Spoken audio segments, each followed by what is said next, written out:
פרק אחד בתוך הספר הזה, שבעצם היו מקריאים אותו בבתי הכנסת בעבר, ואז הרבנים החליטו להוציא את זה מההפטרה. היום זה נחשב הפרק האסור. האם שמעת על זה עוד פעם? לא שמעתי על זה. האם את רוצה לראות מה נסתר בפרק הזה? יש לך את זה? יש לי פה בתנ"ך. צריך לדעת כמה שיותר על זה, האמת היא. בעצם בגלל זה אנחנו עושים את התוכנית הזאת, כי רוב האנשים לא קראו את הפרק הזה בכלל, כי לא קוראים את זה עוד בבתי הכנסת. הפרק הוא ישעיהו נ"ג, נבואה מאוד חשובה על מי המשיח יהיה, ולמשך 1,700 שנים, מאז שהוא כתב את זה, כמעט כל הרבנים וחז"ל האמינו שזה פרק שמדבר על המשיח. בעצם גם בתלמוד, בסנהדרין צ"ח, גם ילקוט שמעוני, הזוהר, הרמב"ם, האמינו שהפרק הזה מדבר על המשיח.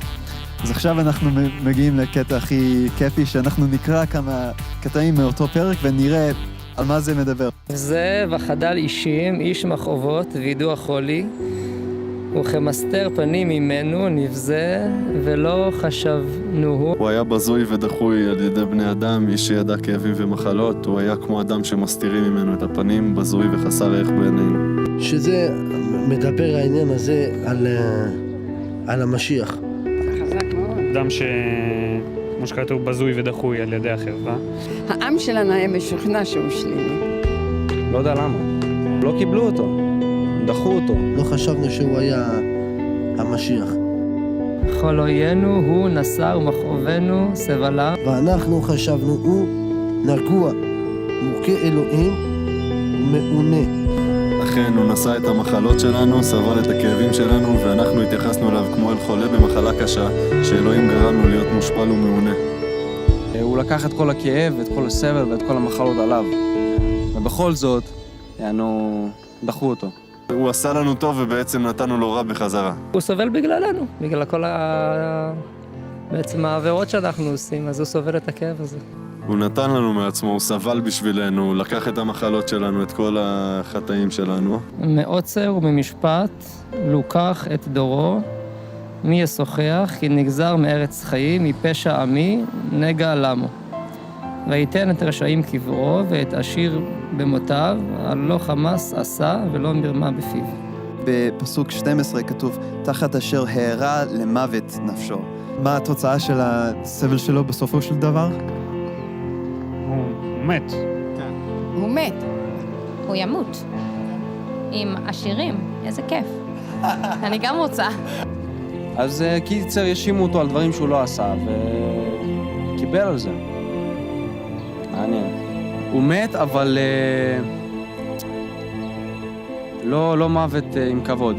קודם כל, האם זה משהו ששמעת על המשיח, שכל הדברים האלה אמורים לקרות לו? לא. זה לא. יש גם את התיאור הזה, לא רק בפסוקים אלה, אבל גם בזכריה, בדניאל, במקומות אחרים, וגם הרבנים העתיקים הבינו שהמשיח אמור לסבול. והוא מחולל מפשענו, מדוכא מעוונותינו, מוסר שלומנו עליו, ובחבורתו נרפא לנו. כולנו כצאן טעינו, איש לדרכו פנינו, והשם הפגיע בו את עוון כולנו. אבל הוא נפצע בגלל הפשעים שלנו, בגלל החטאים שלנו, מושפל, נענש כדי שלנו יהיה שלום, ובזכות הפצע שלו נרפאנו. כולנו עבדנו כמו צאן, כל אחד מאיתנו פנה לדרכו, אבל אדוני הטיל עליו את האחריות על החטאים של כולנו. הבנתי, על פי הפסוקים כאילו הוא יספוג את החולי והרוע שלנו, וזה ירפא אותנו, והוא בעצם יהיה בן אדם שנענש, שהוא ייקח על עצמו את כל אוקיי. קח את כל העוונות שלנו, ואת כל המכאובים, ואת כל מה שעברנו. הוא לקח על עצמו את הכל. שכל החטאים וכל הדברים הרעים וכל העונש הכבד, אלוהים כאילו הכניס את זה באדם אחד. אז על כל אחד מאיתנו לשאול, האם יש בי חטא? האם פעם גנבת משהו? אפילו משהו קטן, או משהו להוריד משהו מהאינטרנט שלא שייך לך? מי לא? למשל, האם אי פעם שיקרת? כן. בוודאי, כל אחד משקף. גם אני לא זכאי בזה. האם אי פעם חמדת? כן. ברור, אני חוטא גדול.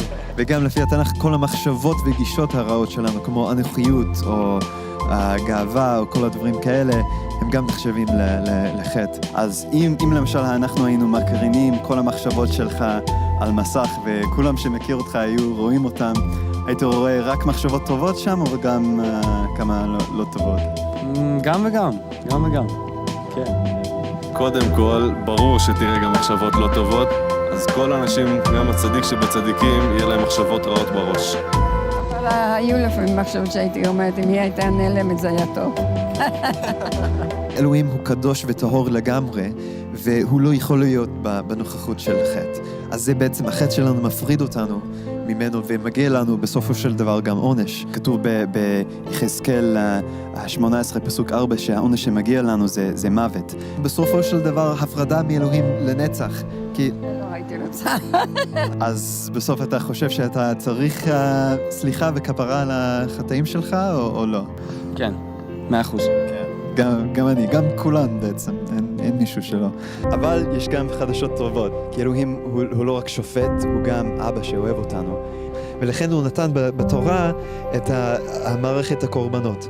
הקורבן היה לוקח על עצמו את החטאים של אותו בן אדם. כתוב שהקורבנות יפסקו, ושבמקום הקורבנות שהיו, אלוהים ישלח בן אדם שיקרא המשיח. שיקח על עצמו את כל החטאים. בדיוק, וזה מה שקראנו עכשיו. אלוהים נתן לנו בתנ"ך תיאור מאוד ספציפית של מי המשיח יהיה, כדי שנזהה אותו ולא נפספס אותו. וכמובן זה מאוד קריטי שנדע מי הוא הבן אדם הזה, כי בלעדיו אין לנו את הכפרה והסליחה כדי שהוא ייקח את החטאים שלנו. כתוב בדניאל פרק ט' שהוא חייב לבוא לפני חורבן בית המקדש השני. אז בעצם זה היה ב-70 לספירה. אז המשיח היה חייב לבוא לפני זה, לפי התנ"ך. כתוב גם במיכה ה' שהמשיח הזה ייוולד בבית לחם. וגם כתוב בישעיהו, מה שקראנו עכשיו, ישעיהו נ"ג, שהעם שלנו נדחה אותו בהתחלה, ושהוא יסבול וימות. וכתוב בפסוקים אחרי זה, אחרי שהוא ימות, הוא יקום לתחייה, ואז כתוב כשגויים רבים יקבלו אותו, והם יכירו את אלוהי ישראל בגללו. אז עכשיו, מהתיאורים הללו, מהתנ"ך, יש מישהו בהיסטוריה שהגשים את הדברים האלה? אני לא יודעת. לא, לי לא ידוע. לך ידוע? יש מישהו שהגשים את זה? לא, לא שאני חושב, יכול להיות שיש, ותגיד לי עכשיו, אני אגיד לו, כן, אבל עכשיו לא עולה לי לראש. ישו. שמע, שוב אני חייב להזכיר שאני לא מאמין בזה בכלל, אבל לפי הסיפורים וכל מה ששמעתי, כן, זה מתאים לישוע.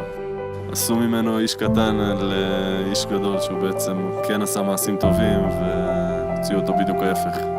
תראה, אני מאמין שישוע, שבא לפני חורבן בית המקדש, שהוא הגשים את אלה בדיוק. הוא בא לפני 70 לספירה, הוא נולד בבית לחם, שהעם שלנו דחה אותו, הוא סבל ומת, אבל הוא קם לתחייה.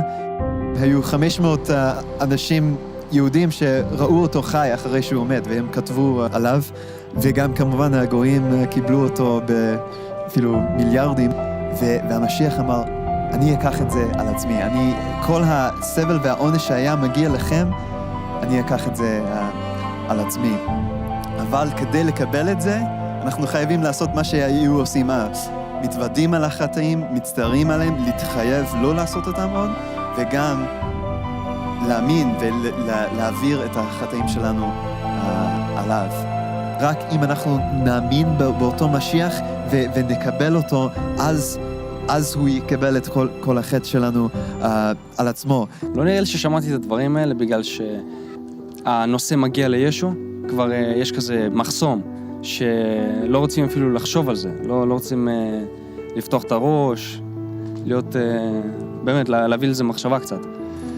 אז לא יודע, מסתכלים עליו כאילו, כן, כמו שכתוב בפסוק הזה, שדחו אותו.